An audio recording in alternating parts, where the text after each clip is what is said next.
Women jail Karachi में सच का सफ़र जारी है। मीडिया पाकिस्तान में खासा ताकतवर हो चुका है और जेल के अंदर सियासी कैदियों और बाअसर मुजरिमों की मौजूदगी बारे में भी रिपोर्ट किया करता है और बहुत सारी तफसीलात से आपको आगाह रखता है। लेकिन इसके बावजूद आज तक पाकिस्तानी जेलों का निज़ाम दुरुस्त क्यों नहीं हो सका? हमारे अक्सर हुक्मरान बजाते खुद जेलें और कैदो बंद की कई सऊबतें बर्दाश्त कर चुके हैं। मौजूदा सदर पाकिस्तान और सैयद यूसुफ रज़ा गिलानी भी पाकिस्तानी जेलों बारे में खासा वसी तजर्बा रखते हैं। फिर वो कौन सी मसलतें आड़े आ जाती हैं जो पाकिस्तानी जेलों के निज़ाम को दुरुस्त नहीं होने देती?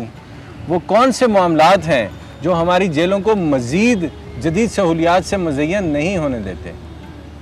बस किसी को किसी दिन तय करना है, क्योंकि इस काम में ना तो अरबों डॉलर खर्च होते हैं, ना ही कौमी मुशक्क़त।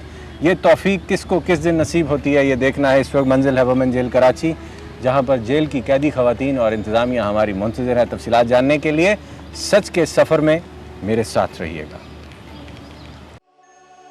वुमेन जेल कराची में कत्ल और अगवा बराए तावान के ज़ेरे समात मुकद्दमात या सज़ा याफ्ता ख़वातीन से अब तक आपकी और मेरी मुलाकात हुई। इस वक्त जेल की जिस बैरक तक मुझे रिसाई दी गई है, यहाँ चोरी के मुकदमे की मुलजिमा रुखसाना से मेरी मुलाकात हुई। बाकी तफसीलात ये खुद बताएंगी।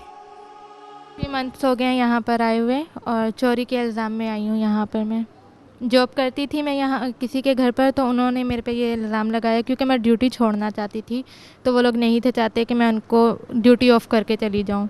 तो इसलिए उन लोगों ने ये, मैंने ड्यूटी से एक दिन चले गया अचानक से, तो उन लोगों ने मेरे पे ये ब्लेम कर दिया कि मैं चोरी कर आई हूँ उनके घर। घरेलू मुलाजमा है आप? जी, मैं बेबी सीटर थी, बेबी सीटर करती हूँ।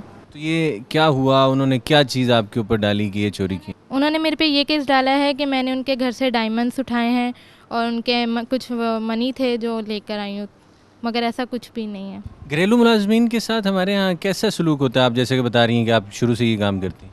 एक तो ये है कि पहली बात तो मैं ये कहूँगी कि जब किसी के घर पे जॉब कर रहे होते हैं तो वो अपने आप को बड़े ओहदे पे समझते हैं, और वो दूसरों को जो उनके पास काम कर रहे होते हैं उन्हें छोटा समझते हैं और उनकी कोई औकात नहीं समझते। घरेलू मुलाजमीन बारे हमारे मुआशरे में खासी उखाड़ पिछाड़ सुनने और देखने को मिलती है। फिलहाल कत्ल की मुलजिमा सलमा जुल्फ़िकार से मिलिए। खून किसका, कब, क्यों, कैसे हुआ और किसने किया, बीबी का इस मुकदमे से क्या ताल्लुक है, सुनिएगा। मैं कराची के रहने वाली और 8वां माह है मेरे को यहाँ पे आए हुए। किस केस में है यहाँ? 302। उम्र कितनी है आपकी? मेरी 23 साल। मैं शोहर के मर्डर में आई हूँ और मेरे 2 बच्चे हैं। इस टाइम पे मेरे शोहर का मर्डर पता नहीं किसने किया है और मेरे को कुछ भी पता नहीं है। शादी को कितना अर्सा हुआ था? मैं शादी को 5वां साल है। 8 माह पहले आपके शौहर कत्ल हुए, कैसे हुए थे, किसने मारा, क्या हुआ, थोड़ा तफसील बताइए। पिस्टल। उस वक्त आपके शौहर कहाँ थे जब कत्ल हुआ उनका? चावलों की फैक्ट्री में काम करते थे, वहाँ गए थे। तो फैक्ट्री में उनका कत्ल हुआ, आपके ऊपर कैसे मुकदमा हो गया? मेरे ससुराल वाले यही समझते थे कि तूने किया है, मगर मैंने नहीं किया था। अब उनको पता चल गया कि मैंने नहीं किया। शादी आपकी पसंद की थी या अरेंज मैरिज थी? जी, पसंद की थी। तो जब आपकी मोहब्बत की शादी थी, फिर आपके ऊपर उनके मियाँ साहब के कत्ल का कैसे केस हुआ, मैं ये जानना चाह रहा हूँ। जी, मैं यही कहना चाहती हूँ कि केसेस किसी के नहीं चल रहे। जितनी भी यहाँ खातून किसी के केसेस नहीं चलते। मैं यही कहना चाहती हूँ कि जजों से मैं ये कहना चाहती हूँ कि जज सब केस हमारे चलाओ। यानी आपकी डिमांड है सज़ा हो जाए, भले जो भी हो, लेकिन केस चलना चाहिए? हाँ जी, केस चलना चाहिए हमारा, क्योंकि हम लोग इंसाफ चाहिए। चोरी और शौहर के कत्ल में मुलव्विस कैदी ख़वातीन से मिलने और बैरक नंबर 6 देखने के बाद मेरी अगली मंजिल है वुमेन जेल कराची का कंप्यूटर सेंटर, जहां तज़ीन नामी नौजवान लड़की कंप्यूटर पर काम करते हुए पाई गई। पूछते हैं, छोटी सी उम्र में जेल में ये कैसे आई? बस किस्मत में लिखा था जो आ गए। सोचा नहीं था, जो इंसान कभी सोचता है वैसा होता नहीं है।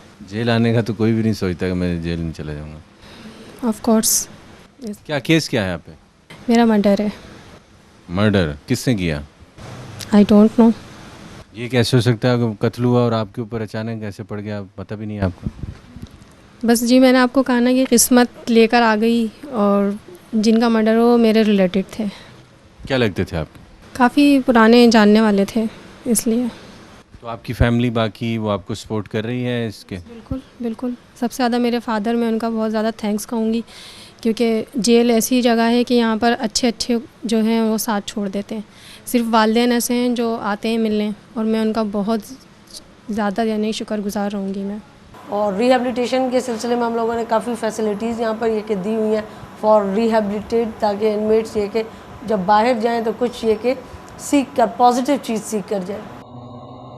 जेल में कैद हर खातून की दास्तान खतरात से मुज़य्यन है। ज़ैनब से मिलिए। वुमेन जेल कराची के कंप्यूटर सेक्शन में ये नौजवान लड़की क्या करती है और इन कैदी खवातीन से इसका क्या ताल्लुक़ है, पूछते हैं। तो मैं यहाँ की इंचार्ज हूँ, जो स्टूडेंट्स आती हैं उनको गाइड कर रही होती हूँ, क्योंकि मैंने यहाँ से बहुत पहले ये कोर्स कर लिया था। आप इतनी छोटी सी एज में जेल में कैसे आ गई?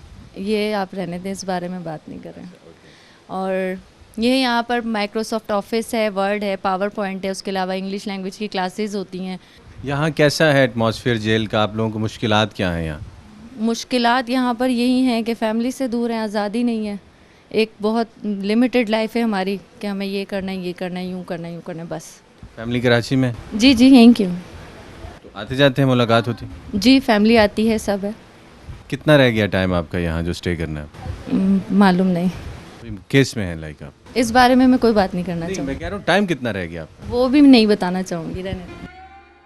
गुफ्तगू के आगाज में कैदी ज़ैनब ने खुद के और अपने जुर्म बारे कुछ भी बताने से साफ इनकार कर दिया। हम जराइम, कैदी खवातीन और जेल में बच्चों की फलाह व बहबूद चाहते हैं, इस तकरार पर भी जुबान न खोली। लेकिन जब रुखसत चाही तो मुझे रोक लिया और ज़ैनब खूब बोली।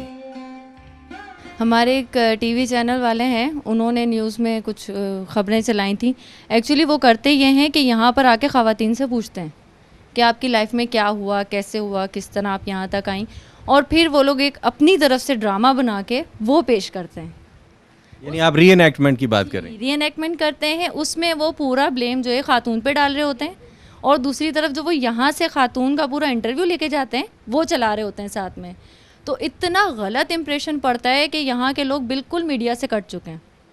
दूसरी बात ये कि अभी 2-3 दिन पहले मैं एक प्रोग्राम में देख रही थी, वहाँ पर ये सवाल किया गया कि जेल में कैदी ख़वातीन को जो जुर्म करके आई हैं इतनी सहूलियात देना क्या सही है? उनके दिलों से जेल का खौफ तो निकल जाएगा और वो दोबारा भी क्राइम करके आ सकती हैं। लेकिन देखें, आई मैं भी एक घर से हूँ ना, बाहर से आई हूँ, पूरी फैमिली है, सब कुछ है। ये सोचना बिल्कुल गलत है कि यहाँ पर हमें फैसिलिटेट किया जा रहा है। नहीं, हम यहाँ पे कैसी ज़िंदगी, कंप्यूटर रूम है, कुरान क्लास है, तालीम है, मैं मास्टर्स कर रही हूँ, सब कुछ ठीक है, लेकिन क्या कि हमें कैद में। मेरे ख़ानदान के जितने बड़े थे सब चले गए, मेरे ताया अब्बू, मेरे चचा, मेरी फुप्पियाँ सब चले गए, और इवन मेरे बड़े 3 बहन भाई हैं, तीनों की शादियाँ हुई, मैं जेल में थी, उनके बच्चे भी हो गए। मैंने अपने घर की कोई खुशी नहीं देखी, मैंने अपने घर का कोई दुख नहीं देखा। ये नहीं सोचें आप कि यहाँ पर हमें फैसिलिटेट किया जा रहा है, हमें हर चीज़ दी जा रही है, हम अगर गुनाह करके आए तो हमें यहाँ पे सख्त माहौल मिलना चाहिए। नहीं, ये जेल ही क्यों कहला रही है, इसको आप रिहेबिलिटेशन सेंटर भी कह सकते हैं कि अगर बाहर किसी से कोई गलती हुई है तो उसको अच्छा माहौल दिया जाए, अच्छे लोगों में रखा जाए, अच्छी तालीम दी जाए, ताकि वो एक अच्छा शहरी बन सके। एक उन्होंने ये सवाल किया, मुझे हैरत हो रही थी उनकी सोच पे, अफसोस हो रहा था कि वो ये सवाल कर रहे थे कि कातिल औरतों के बीच में बच्चों को रखना सही है। आप ये सोचें कि ऐसी कोई बाहर औरत नहीं होगी जो कि नफसियाती मरीज़ा हो, ऐसे बाहर मर्द नहीं है जो बहुत क्राइम करते हैं, क्या उनकी औलादें नहीं होती?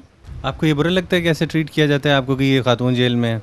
बहुत बुरा लगता है, वो बिल्कुल ऐसे, और इवन हम लोग करते हैं खुद से। मैं हूँ, मैं ज़्यादा किसी से क्यों, एक अंदर से ना दिल में वो उठ रहा होता है, हम कैदी हैं, हम कैदी हैं, इस फीलिंग के साथ ना हम बात नहीं कर पाते सही से खुल के।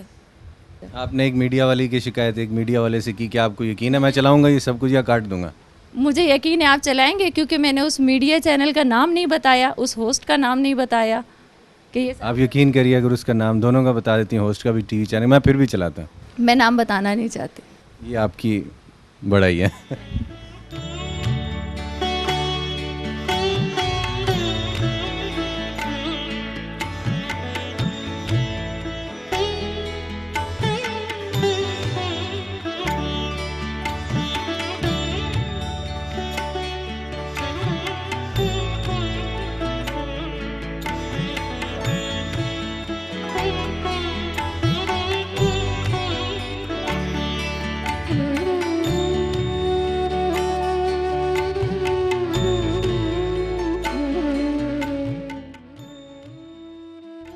वुमेन जेल कराची में कैद इन कैदी खवातीन के साथ हज़ार दास्तानें भी पाबंद जंजीर हैं, जिन्हें आज़ाद करवाने का तो मैं मजाज नहीं, लेकिन मकसद था इन तमाम वाक़यात को आप तक पहुँचाना। कोशिश थी उन तमाम राहों की निशानदेही करना जिन पर चलकर कोई जुर्म किया करता है। वुमेन जेल कराची में बहुत सारी ऐसी कैदी खवातीन से मैं मिला जिन पर उनके शौहर नामदार के कत्ल का इल्ज़ाम था। बहुत सारे ऐसे कैदी मुझे सेंट्रल जेल में भी मिले जो बीवी या महबूबा को मार कर जेल आए थे। अक्सर के यहाँ वजह बेवफाई निकली।